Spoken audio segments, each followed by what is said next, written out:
It's all yours.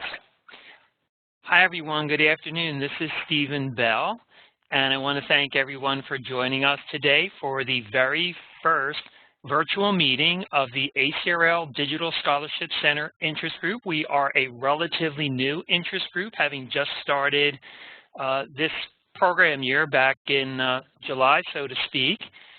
And this is our first opportunity to have a virtual meeting, so thank you for joining us. This is a group for everyone who's interested in digital scholarship centers, whether you already have one at your library, whether you're thinking about it, whether you're not sure but you just want to learn more. Thank you for joining us today. This is a group for you. And I appreciate being able to be a part of this interest group with my co-convener, Miranda Hensley, who I'll introduce in just a moment. And we're especially appreciative of having our special guests, Dr. Peter Logan and Dr. Elizabeth Rodriguez today to share their knowledge and experience with us. And you'll be hearing more about them and from them during today's session. And we are recording the session, and so there will be an archive that you can share with colleagues, and you'll hear more from us when the archive is available. So again, that's who I am. I want to turn the mic over to Miranda, or ask Miranda to turn on her mic and give us a greeting. So Thanks, Miranda, please. Thanks, Stephen. This is Miranda Hensley. I am one of the co-coordinators of the Scholarly Commons at the University of Illinois at Urbana-Champaign. And like Stephen said, thank you so much for joining us today. And my role today is to be the voice of the chat. So I'll be monitoring for questions and interesting points, and I'll be sharing those with the speakers.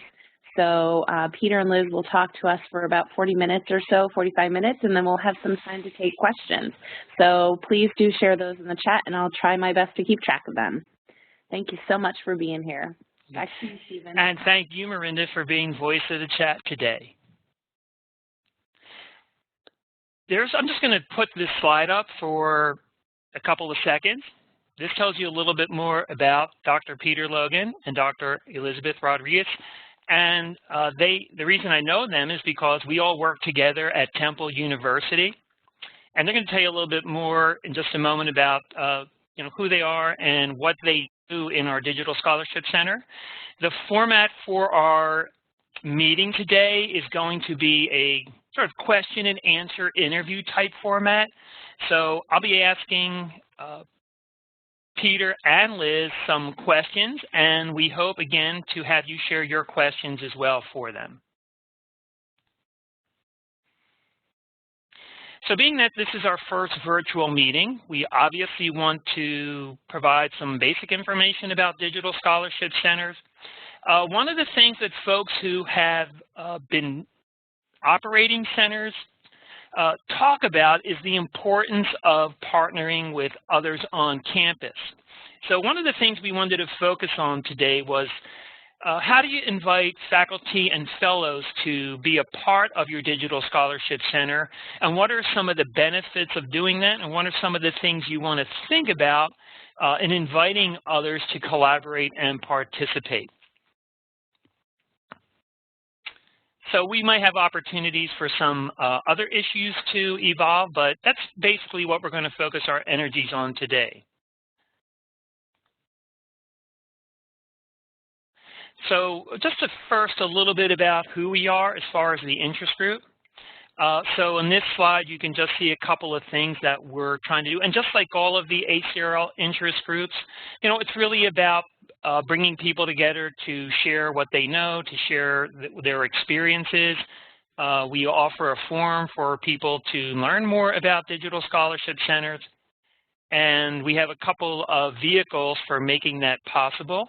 If you are a member, if you want to join, we are on ALA Connect, and that's obviously for ALA members, but we also have a discussion list that anyone can join and be a part of some of the conversations or hear announcements about things that are going on with our group. So we invite people to join and be more active. here's a little bit about what's happening. And hey, we actually, I believe we have Alex Keener has joined us today. And we've already asked Alex to be our guest at ALA Midwinter, where we'll be meeting and having our discussion. And she's done some really interesting research about librarians and their collaborative research relationships with digital humanities scholars. So again, we want to keep focusing a little bit on, how do we collaborate with other people on our campus, particularly our scholars. We also have as our big project right now, we're trying to gather information about Digital Scholarship Center. So if you have a center, you should be hearing from the volunteers who are working on that project. We're trying to kind of create an inventory of sorts of who's got a center, what do, what are your services, who do you partner with, because this is the kind of information people are looking for. We hope to have another virtual meeting in the spring of 2016, and you'll be hearing more about things that we'll be offering at ALA Annual in Orlando in 2016. And if you've got ideas for things that you'd like us to be doing, don't hesitate to get in touch with me or Miranda, and let us know what you'd like from the interest group. At about 5 minutes before the end of the session today, we'll launch a link, a URL in the chat, and we just ask you to take 1 or 2 minutes to complete the evaluation. We'd really like to get your feedback and have you comment on the session today and let us know what ideas you have for future meetings. So at this point, I'm going to turn things over to Peter and Liz and allow them to introduce themselves and just tell you a little bit about their background as digital humanists. So Peter, over to you. Hi, everybody. Thank you for having me here. It's a real pleasure to be talking with a number of librarians. It's a treat for me and a real honor, so I appreciate it.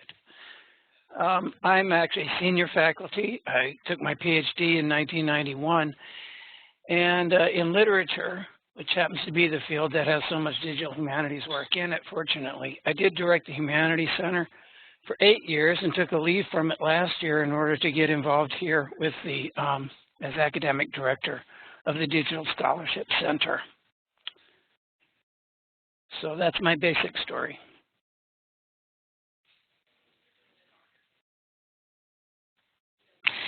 Hi, I'm Liz Rodriguez, and I'm kind of at the other end of the career spectrum from Peter. I just completed my PhD in English this year in 2015.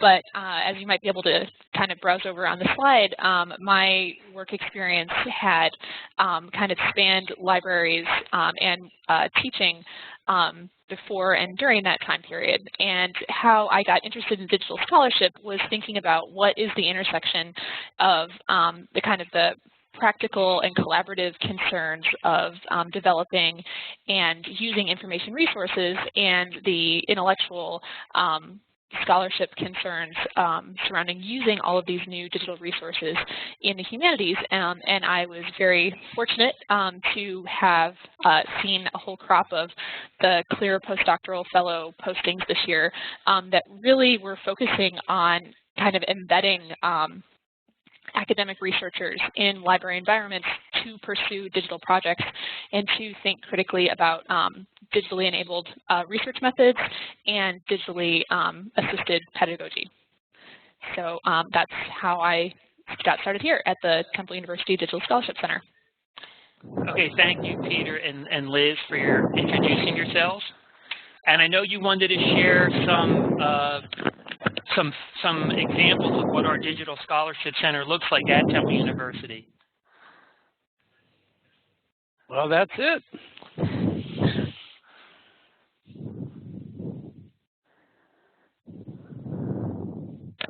Hi, this is Stephen. Liz, are you there? Yes, sorry. Yeah, I wasn't sure if Peter wanted to take the lead on talking a little bit about the Digital Scholarship Center since he had quite a hand in building it. But the picture that is showing on the screen right now is kind of the opening view of the brand new Digital Scholarship Center space. Although the Digital Scholarship research program here at the library has been growing for a while prior to having this space. And as you can kind of see from the picture, the emphasis is on openness and reconfigurable furniture to kind of create a lot of different spaces for collaborative work. And it's not very clear in this particular picture. It might be clearer in a couple of the next slides that one of the key components is a seminar room that has a large visualization wall that can be used for really taking advantage of the more fine-grained visualization softwares, as well as video conferencing and kind of collaborative laptop screen sharing. Yeah, Stephen, I'm sorry, but I'm afraid I wasn't able to hear you before, I think. Well, at this point, Peter, we invite you to share some information about the Digital Scholarship Center, and just let me know when you want me to go to the next slide. So this next slide is actually from a game night that we hosted earlier this spring, because one of the themes that the library is hosting this year is games and gaming. And so, again, this is just an example kind of how the space plays out. I can't hear him.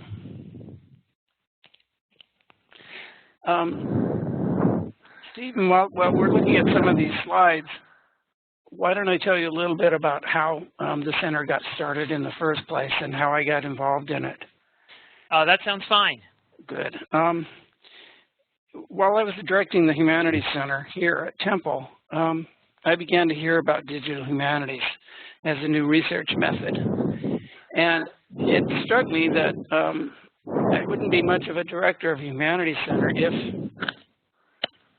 if I didn't actually do something to promote this new research method.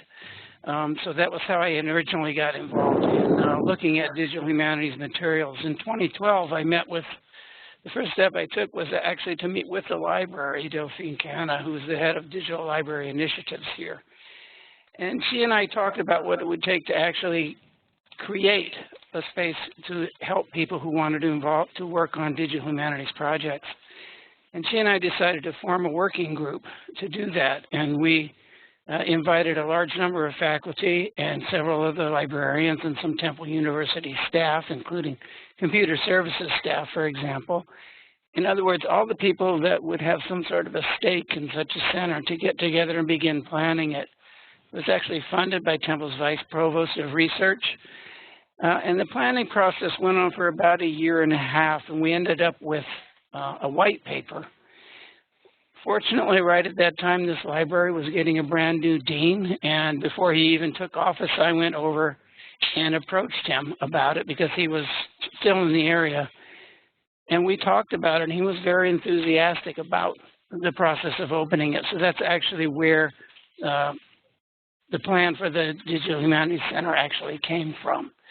And I think 3 years from conception to actual implementation is pretty quick timeline all in all. So I'm very happy with the way it's turned out. Okay, thanks for the background, Peter. And I think what's really interesting that you mentioned is that you sort of took the initiative to come over to the library and have that conversation about starting the center. So I'm going to turn off my mic, and again, I think we just have a couple photos left, so I'll just ask you to share anything in particular about the images that we're sharing.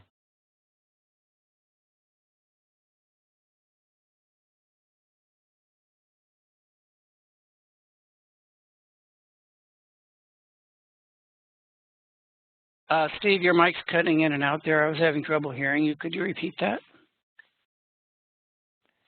Yes, I think we just want to finish going through the photos. Okay. And commenting on what you're sharing with us visually today. This current one, we're actually in the visualization room. And this is a workshop, I believe it's a workshop on using the computer program R. And that's why everybody is looking so carefully at the screen, because they're trying to copy down the coding that's up there, I believe. So we do have a group that meets in there once a week. And Liz and Matt, the person in the photograph here, are the two that actually head it up.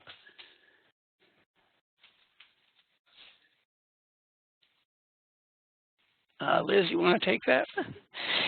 Yeah, this is just another shot of Matt, our center director, in the process of working with somebody, kind of, illustrating that she's actually one of our grad student workers, and she is currently working on a project to do analysis for digital video.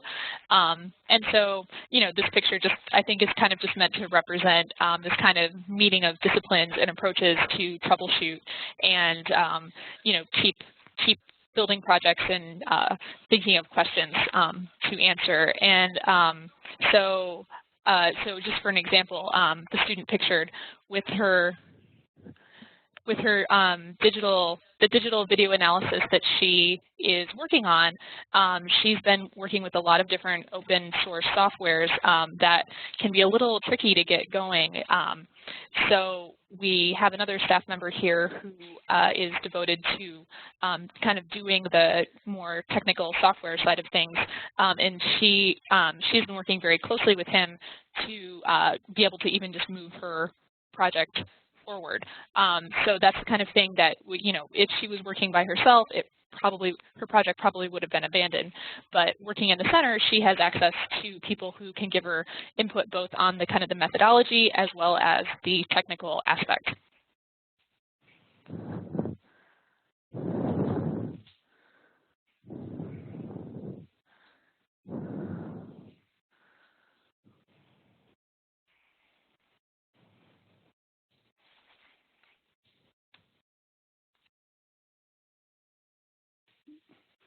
Steve, if you're talking, I can't hear you right now.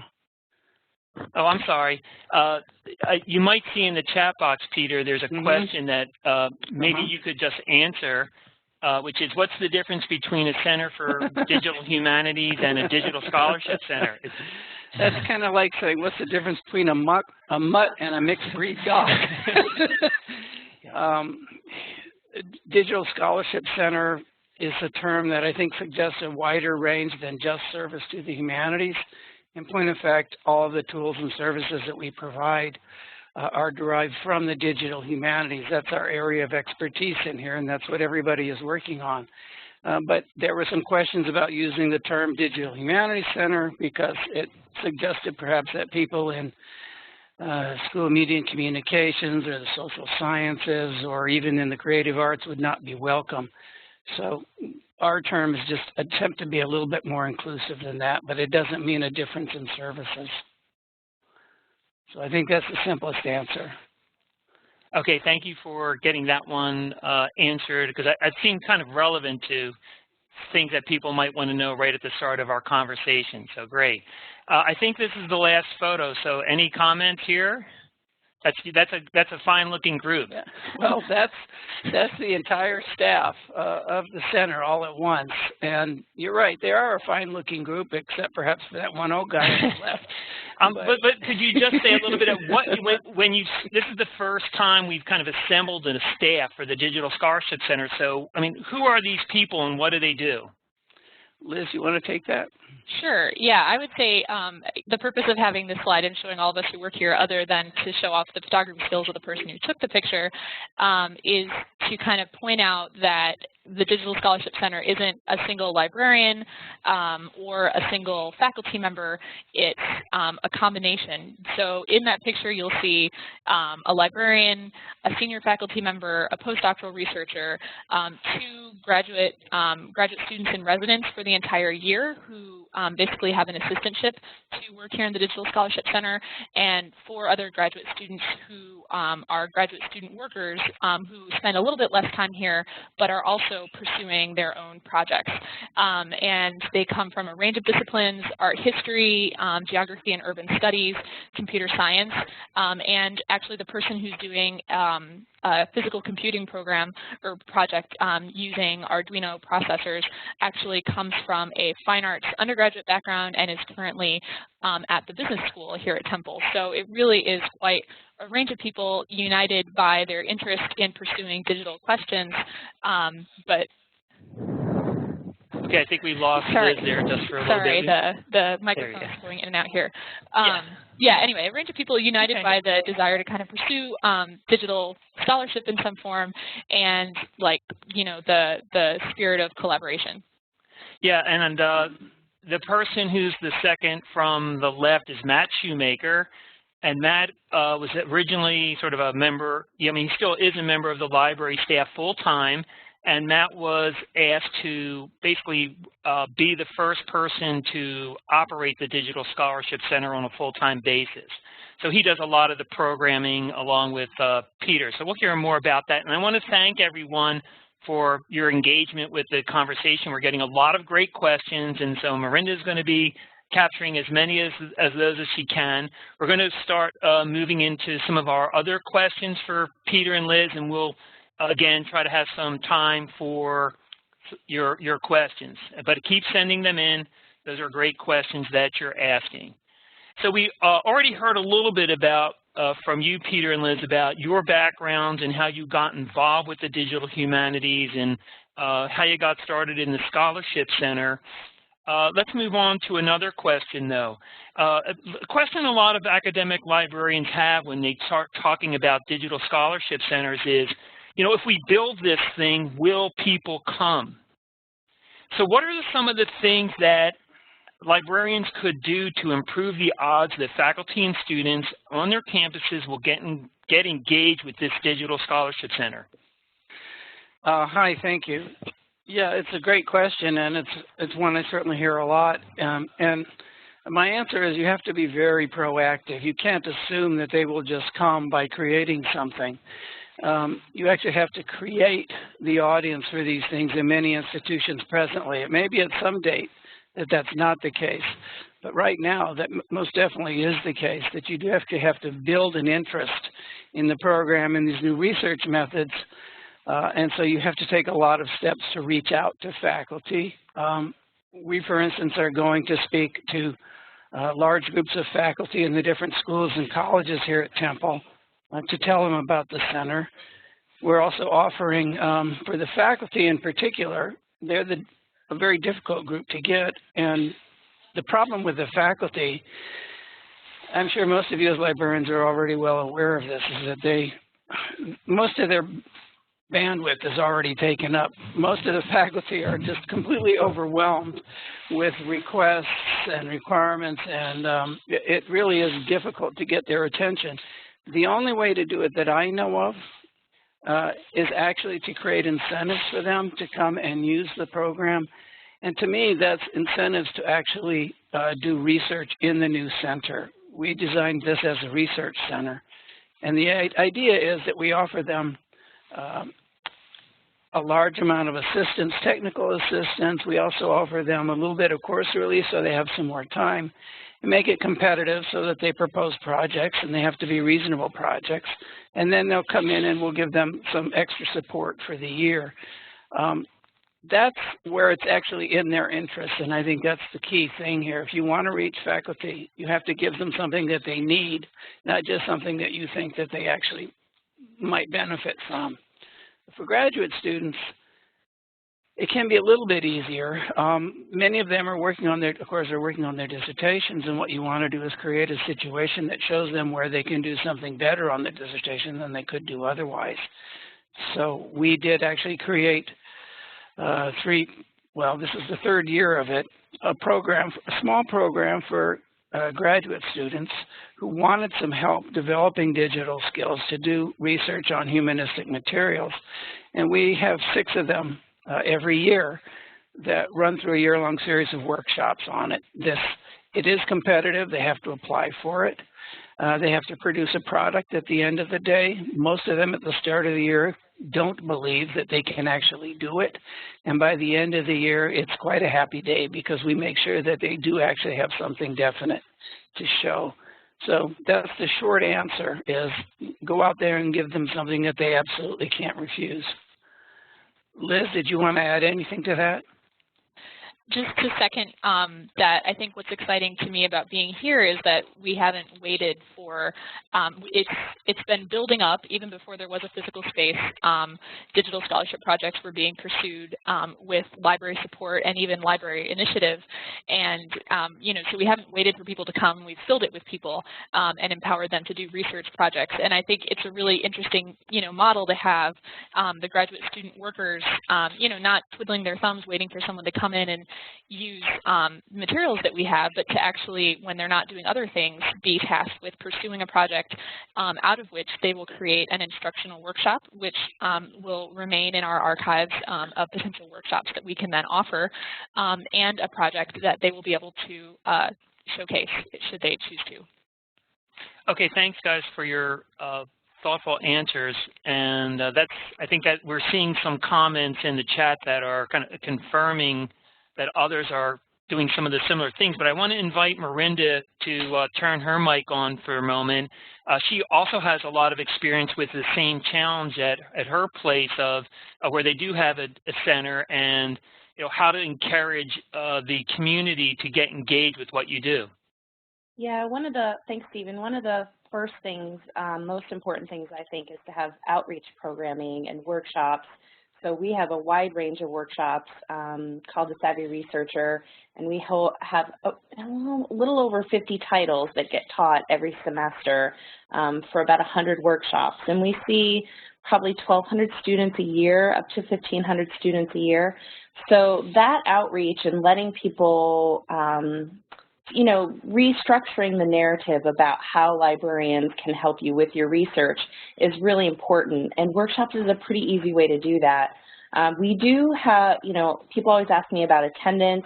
It can range from 2 or 3 people to 20-some people. I'm not as worried about attendance as I am about a way to advertise what we do.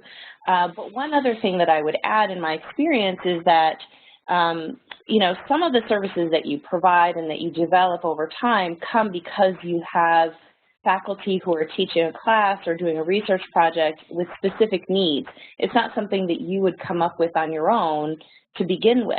It's more of a responsive thing, and so it's a back and forth negotiation and trying to figure that out.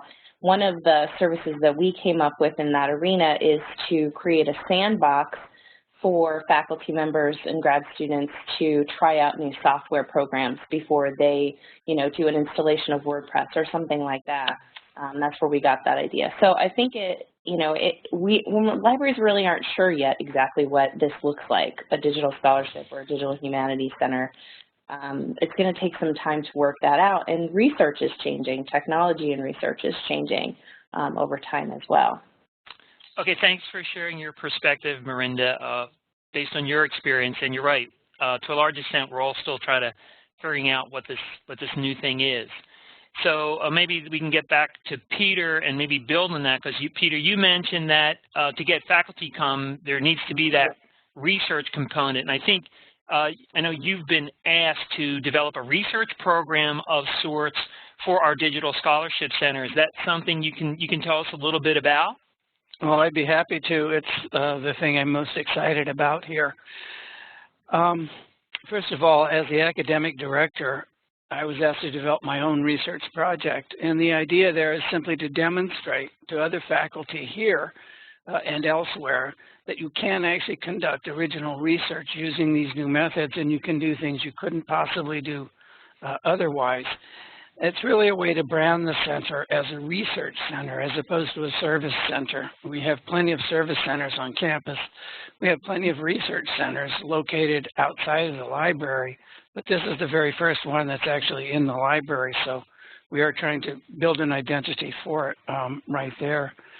So I'm also asked to develop the sort of spate of offerings that we have for this academic community here, for the faculty, the graduate students, and the undergraduates.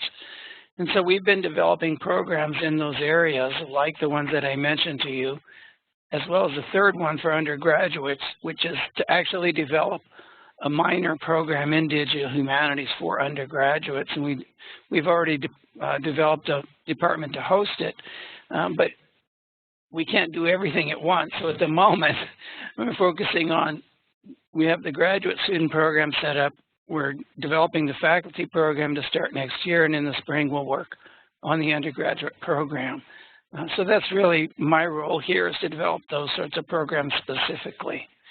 The project, I don't mind telling you a little bit about the project that I'm actually working on. Since I'm in literature, I'm more interested in textual analysis primarily rather than some of the other digital humanities fields, although I realize they're all equally important. I'm actually very interested in historical editions of the Encyclopedia Britannica. There are quite a number of them going back to about 1780, and they're still all outside of copyright up until about 1920. So there's plenty to work with, 12 editions, and what I want to do is to do some analysis of the way in which concepts change over time, using those as a basis for constructing arguments about patterns in the way in which scientific cultural ideas shift across time in the 19th century.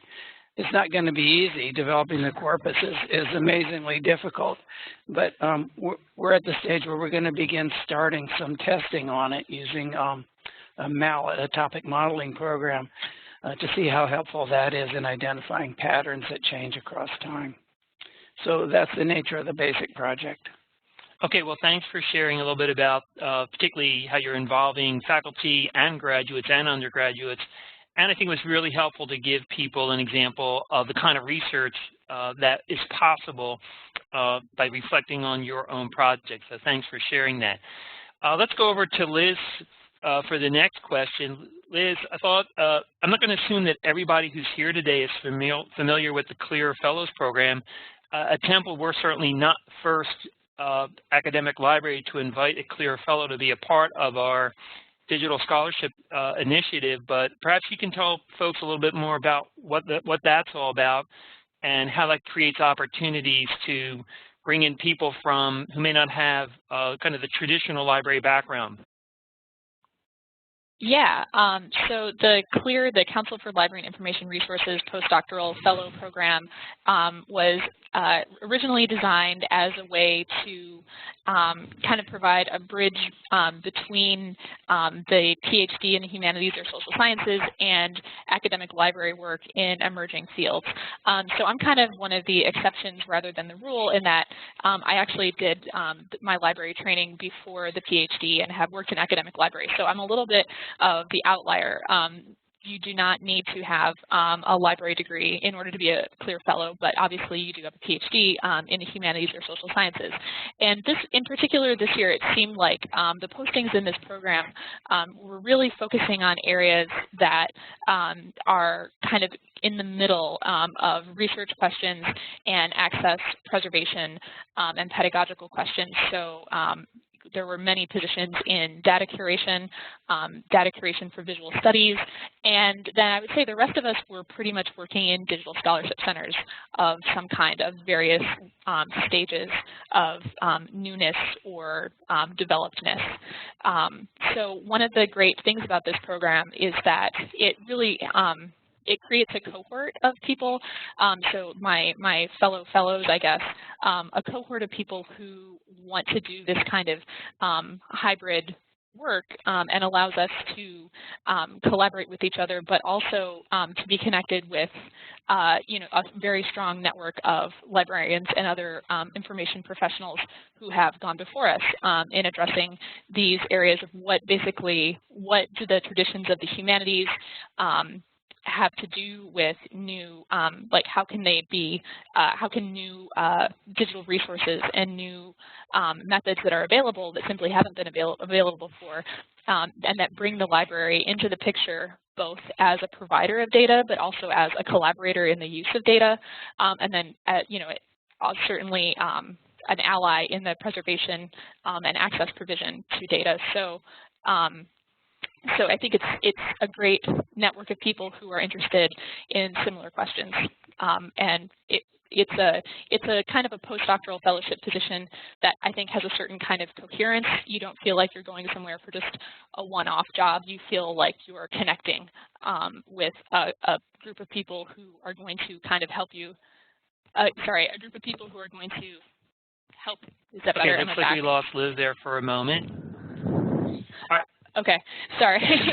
For some reason my USB jack is just not connecting with the computer. But yes, it's a great network of professionals and a forum for discussing exactly these kinds of questions. Okay, thanks, Liz. And yeah, I should say that very early on, I think, in the process of planning for our Digital Scholarship Center, we had intended to have a clear fellow be a part of this. So for folks who are just getting started and thinking about that, that definitely is something you might want to be putting on your list of we should try to do this. And again, we're getting a lot of great questions, so please continue to put those into the chat. We'll be getting to them fairly soon.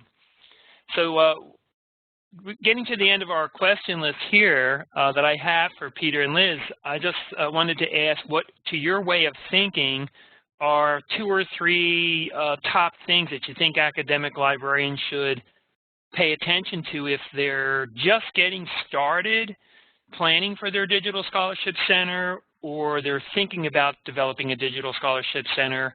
What would you advise them to be thinking about? That's a great question. I think it's going to be different at every institution, and everybody probably recognizes that. But I think one of the key issues is that even before you build it is to create a coalition of people who will or would like to be involved in it so that they can have some input into the center's design and the structure of its programs. I think that's really critical, is beginning to build up that community of interest from the very, very start. The second thing I would say is that staffing is a major issue for a center like this, and how are you going to fund the staff positions? You can't fund everything on grant money. It's great if you get a wondrous, humongous grant to create this thing, though I think that's unlikely at this stage.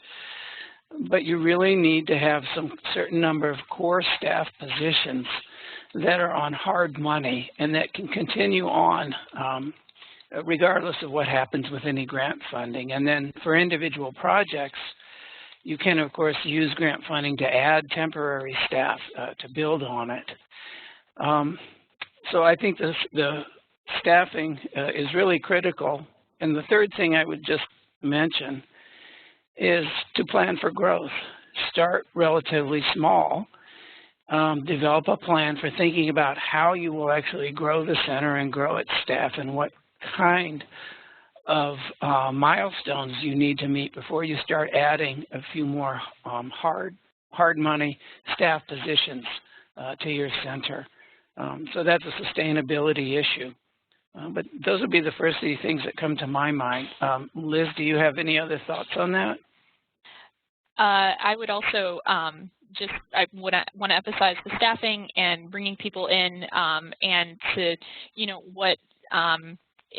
what it seems to me has worked out really well here at Temple. Since I wasn't here for it, I didn't actually see it, but the opening of the center that I was fortunate to be here for was the result of a couple 2-3 years of people working without a fancy space and without a formal title, and really building up interest in digital scholarship and projects in digital scholarship before the question of the space was answered.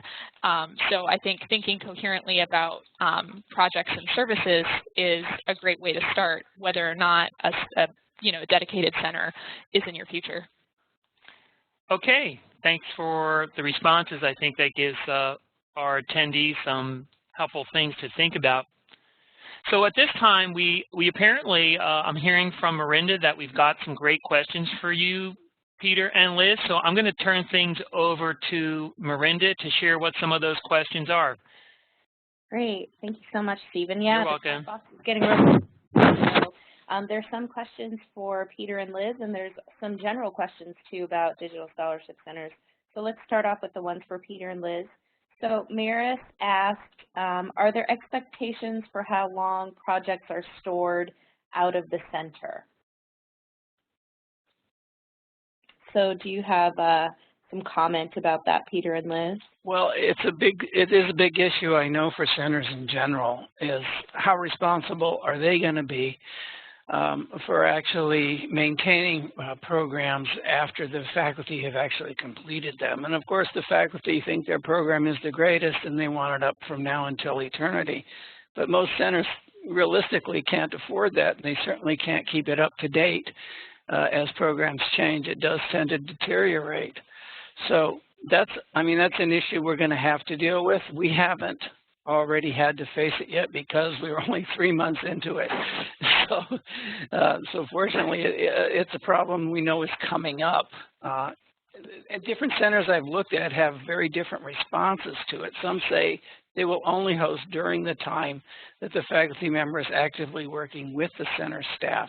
And after that, the faculty need to find another host for it. That may very well be the process that we'll actually take, but it remains to be decided. And I would just add that there's also a memoranda of understanding that when people kind of engage in these longer-term projects, you know, we basically have a starting commitment of, well, we're going to help you keep it up and running for about 3 years, and then we're going to have to revisit it. Library provisions might have changed by then. So this comes up a lot with OMICA instances and exhibits. So again, so we've kind of, the practice here so far has been to kind of set a medium-term benchmark and keep the conversation open. Great, thanks to both of you. So along those same lines, Laura wants to know, how does your Digital Scholarship Center choose projects? So what's the criteria? And also as part of that, is there a faculty advisory body that's working with you to make those decisions? In terms of criteria for selecting projects, right now the key thing is kind of practicality. Has the person identified a data source that actually exists? Do they have a reasonable estimate of how long it's going to take them to assemble a usable data set? And have they identified, at least, even if they're not experts in, a couple of potential tools, or at the very least methods that they think are relevant to this particular data set, and have they articulated that relevance? And in terms of the faculty advisory board, I'll throw this back over to Peter, but I do think this is something that we're in the process of forming. And so, you know, part of our outreach right now is to identify people who might want to be invited to participate in that kind of governance. No, that's exactly right. We are building a faculty advisory board, and one of their duties is going to be to actually evaluate proposals for projects that we're going to support, particularly for the faculty fellowship projects. And they will have to be a highly interdisciplinary group, obviously. They're going to look not just at the technicalities and whether or not they have the data, but they're going to look at the actual academic viability of the project. Is it asking a new question, or is it asking one that's already been done? Hi, can you hear me? Excellent. Thank you so much. Okay, so let's move on. Sorry, can you hear me? No, you're great. Is that all right now? Yep, we can hear you, Peter. I'm just saying, and I'm sorry that this might cut out. We are actually assembling this faculty advisory board primarily to take a look at the academic relevance of the projects. Are they actually going to create viable new and original scholarship? Are they asking substantial enough questions? That's the kind of thing that faculty are really for, and that's where they have a really important role, I think, to play in centers like this. Is it not just creating their own projects, but also evaluating the projects that others propose. If somebody's already answered the question that this research project is asking, then there's no reason to fund it. And that's where the faculty advisory board will come in. Excellent. And we don't have a faculty advisory board at Illinois, and we've talked about that several times over the years and haven't dove into that piece of governance yet. So it's really interesting to hear you talk about that. Well, Miranda, if I could ask you a question for a second. Sure, One of the things I've been wondering about is actually creating a faculty advisory board that crosses institutions. In other words, that has faculty on it from various institutions and not just from one. I'm curious to know what you think about that. My gut feeling is that that could be a really interesting way to talk about digital scholarship centers and bring in a wide range of experience from people who are working in different disciplines, have different levels of experience with digital scholarship, and also working at it from different angles because of the different kinds of institutions. So I think that's something that's worth considering. It seems useful to me simply because we are trying to develop certain networking and coalition relationships with other centers. I don't think any one center can do it all on its own. And this seems like a good way to build relationships. Yeah, and I think you kind of hit the nail on the head there. One of the things that I've seen in the last few years, having done this for about 4 years now, is that we are all trying to recreate the wheel at our institutions in this way, and everybody's struggling with very different and also yet very similar questions, and that's why there's so much interest in this interest group, as well as the work that CNI has been doing the last couple of years in this area as well. So it's really interesting. I think there needs to be more broad conversation, and looking at a cross-institution advisory board is a really interesting way of doing that. Good. I'm glad you like it. Yeah, so we'll take that to the idea board. So one more, another question for you, Peter. So somebody asked about funding. Can you comment about funding? Because we have funding issues at Illinois too. I wonder if other people are experiencing that. What's it like at Temple? Funding for the staff positions in the center, or funding for the projects we take in? Oh my gosh, probably both. Yeah, well, the staff positions are funded right now by the library, and I think they're doing an absolutely heroic job of it, quite frankly. I can't say enough about what they've been doing here.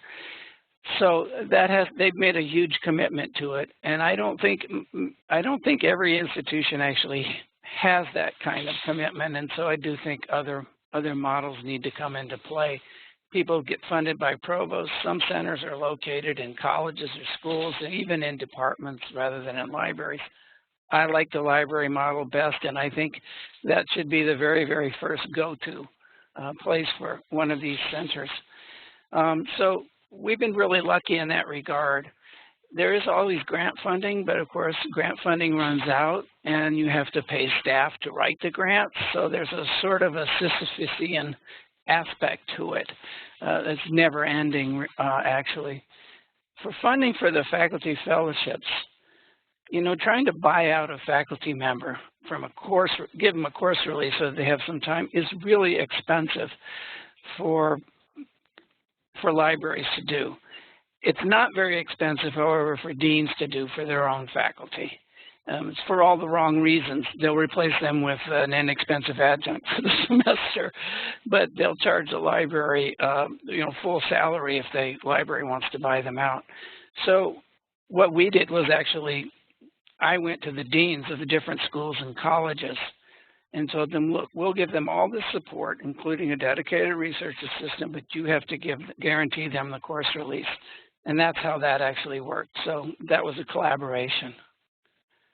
Interesting. So at Illinois, we have been given reassigned librarians as staff and graduate assistants who are in the library school. And then we also are working off of a grant, gift money that was given to us from the Department of Intercollegiate Athletics on our campus. And very nice. Lucky, but wow. It is right. So you spend that money and then it's gone. And so there's issues with that too, that there's not a permanent budget built in, and we're encouraged to spend the money, but I don't necessarily know when or if there would be more money behind that. So we do things out of that money, like hire a graphic designer to help us with some of those, building brochures and things like that, because we don't have anyone in our library that does that everything from that sort of thing to like buying ads in the student newspaper. We bring in speakers actually from all over the country. We had Heather Peerwire from Impact Story come and speak to our campus, and our Scholarly Commons supported that, and then she had an opportunity to talk to people on campus about altmetrics. So good use of money, but not a solid budget. So definitely something to think about. I can add one other model that's actually in play right now is some centers actually use a billable hours model. If a faculty member comes to you from, say a history department, and they need some help on a project, and it's going to be fairly substantial, the centers are willing to work with them, but they keep track of the hours and actually build a college that houses the history faculty in it for that work. So that's another model that has actually succeeded in some places.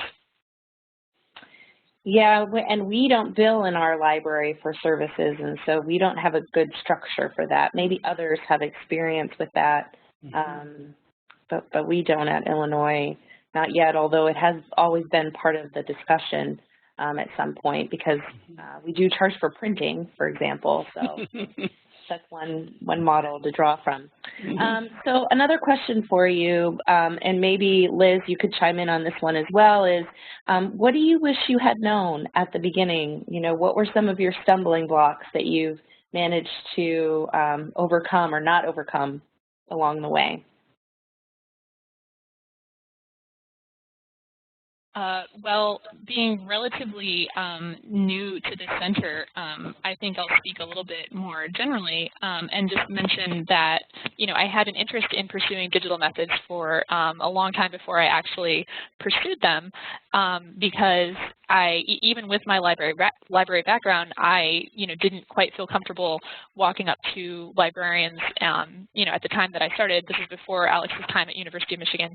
There wasn't really, a designated place to go and get in touch with people who could, introduce me to how to get started and maybe even collaborate with me. But towards the end of my PhD studies, that had kind of shifted, and there were multiple people who were resources on getting up to speed on digital methods and actually thinking through the scholarly questions as well as the technical questions.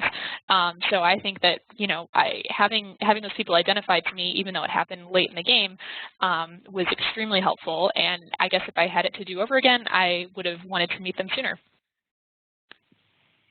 Excellent. Peter, do you have anything to add? About what I wish I knew? Yeah, everything. I think I wish I'd known how much grunt work can be involved in doing some of these projects, to be honest. But I think I actually suspected that in advance. I wish I knew more about digital humanities methodology before I got started. I had to jump into it very quickly. I'm very new to all of this. This is basically 3 years for me, and most of the people who are involved in centers in the way that I am have much more extensive depth and breadth of knowledge than that.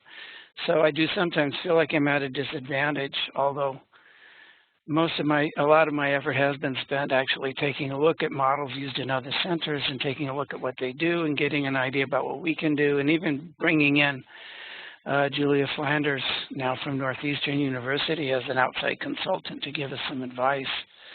All of those were very good and helpful things and taught me everything that I didn't know. So I suppose that the best advice I can give is assume that you don't know enough and rely on outside experts for some help.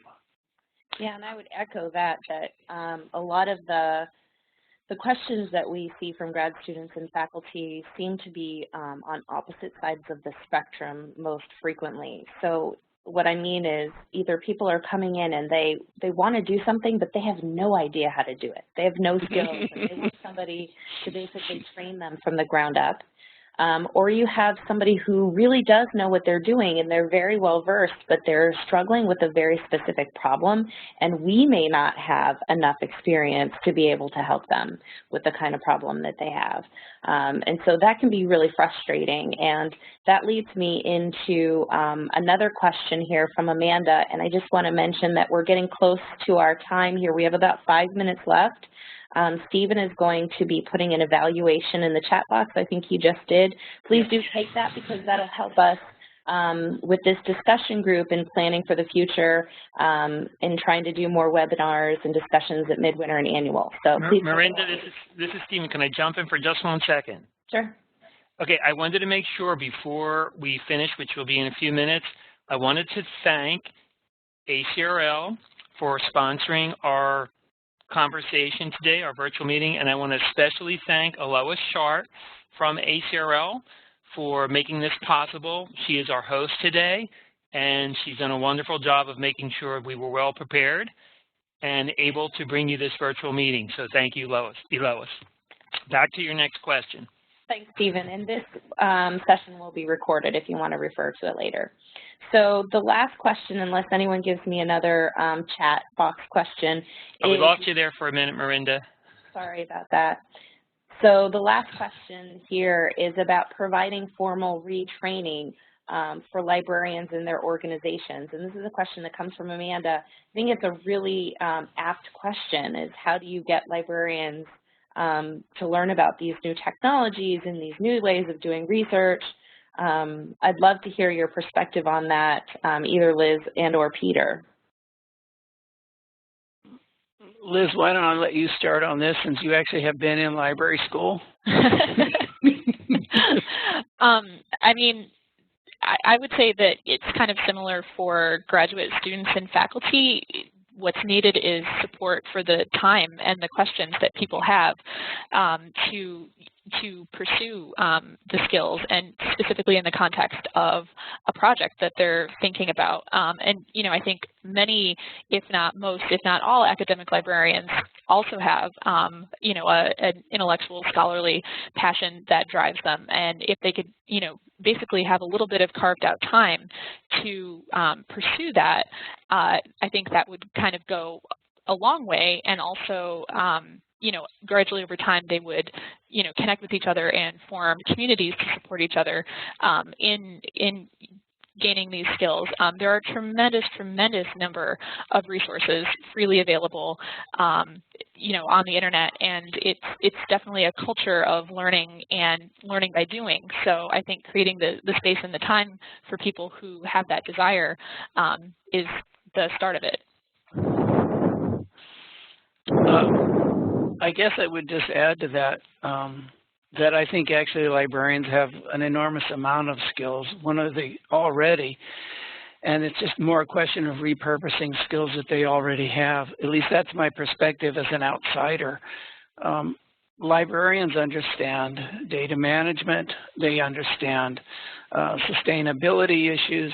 They really are the best resource on campus for expertise on a lot of those issues. I don't know anybody else on campus who gets excited about metadata except for librarians, and I do, but you know, I'm a little bit different from most faculty, I guess. And that's exactly what you need to actually create a digital humanities center and one that works. So in that sense, I think it's an excellent place to house a research-oriented digital humanities center, because that is where the expertise is located. And it's really just a question of putting it together with faculty members to use those skills in a slightly new way.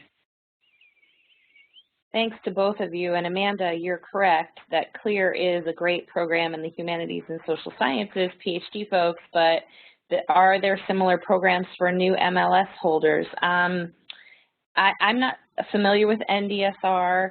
I know that in Illinois, we really struggle with this. And in fact, we had a conversation last week about how do you incentivize the subject liaisons to learn about some of these issues and help them retraining. And really it came down to what's the most important thing to them, that, you know, are they hearing that from their faculty? Are their faculty actually coming to them with these problems? And if they're not, then they don't see the value in it when they have other pressing things to do. So how do you change that conversation? And this is really, you know, how research is changing on campus and libraries adapting to providing services that meet those needs. So I think we're right in the very beginning stages of trying to figure out what this is, and that we're on a road, and it's a long road to go. So we are down to 2:59. I just want to thank Please join me in thanking Elizabeth Rodriguez and Peter Logan for joining us today. We really appreciate your time. You had great, wonderful things to share with us, and we really appreciate that. And this session will be recorded, so you can listen to it later or share it with your colleagues. And please do think about joining us at ALA Midwinter in Boston. Alex Keener will be there talking to us about her research. We're very excited about that. And think about joining the listserv. Reach out to Stephen and I if you have ideas. We're real excited about bringing everybody together around this topic of digital scholarship centers and sharing this journey with you. So thanks so much for taking the time to be here today. Thanks for having us. Appreciate it. And thanks everyone again for being here. We look forward to having another virtual meeting in the spring, and we'll look forward to your suggestions for topics that we'll cover. And thanks again, Peter and Liz, for being our guests. And thank you, Alois, for being our host today. Bye, everyone, and we'll let you know when the archive is available.